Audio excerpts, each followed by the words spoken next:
देखिए, दरअसल आज दोपहर में कैबिनेट की महत्वपूर्ण बैठक हुई। उस बैठक में ईरान वॉर से जुड़े जो उपजे हालात हैं भारत में, उससे कैसे निपटा जा रहा है, इस पर लंबी चर्चा की गई, जिसमें विदेश मंत्री और पेट्रोलियम मंत्री ने अपनी बातें रखी, अपनी रणनीति को बताया। और कैबिनेट की बैठक खत्म होने के बाद खुद प्रधानमंत्री ने अलग से दोनों मंत्रियों के साथ, विदेश मंत्री और पेट्रोलियम मंत्री के साथ अलग से मुलाकात की और आगे की रणनीति पर चर्चा की। और इस दौरान जो सारी बातें निकलकर सामने आ रही है, और पेट्रोलियम मंत्रालय के सूत्रों से जो मेरी बातचीत हुई, उसमें 2-3 बातें बहुत महत्वपूर्ण हैं।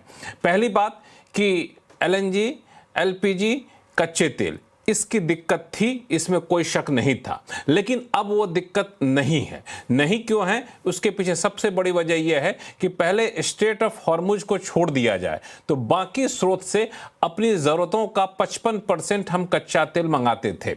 अब क्या है कि अलग अलग देशों से हमने अलग अलग विकल्पों के रास्ते तलाशे, कॉन्ट्रैक्ट किए, उनसे सप्लाई लेना शुरू किया।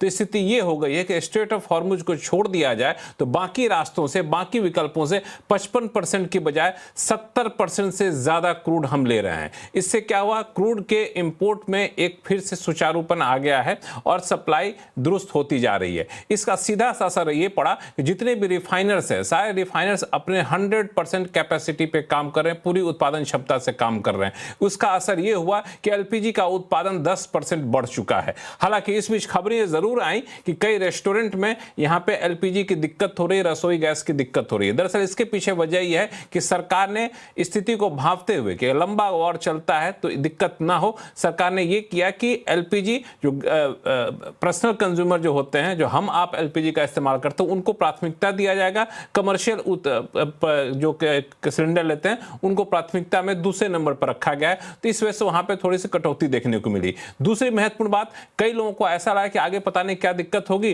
तो जो पहले 1 सिलेंडर मांगते थे वो 2 मांगने लगे, जो 2 मांगते तो 4 मांगने लगे। तो ये भी एक समस्या निकलकर सामने आई। हालांकि सरकार ने साफ किया कि कोई एस्मा यहां पे एसेंशियल सर्विस एक्ट जो है वो नहीं लगाया गया है। वो दरअसल एसेंशियल कमोडिटीज एक्ट के तहत जो है सरकार ने तय किया है कि किस सेक्टर को कितना दिया जाएगा, इंडस्ट्री को थोड़ा सा कम दिया जाएगा, फर्टिलाइजर को देने वाले गैस में 30% कटौती की गई है। लेकिन सरकार आश्वस्त है कि फिलहाल वो पैनिक हालात नहीं है और जिस तरह से कच्चे तेल के दाम गिरे हैं, स्थिति और बेहतर ही होगी आने वाले दिनों में। बहुत बहुत शुक्रिया आपका लक्ष्मण जी। और बढ़ते हैं आगे। यूएस ईरान युद्ध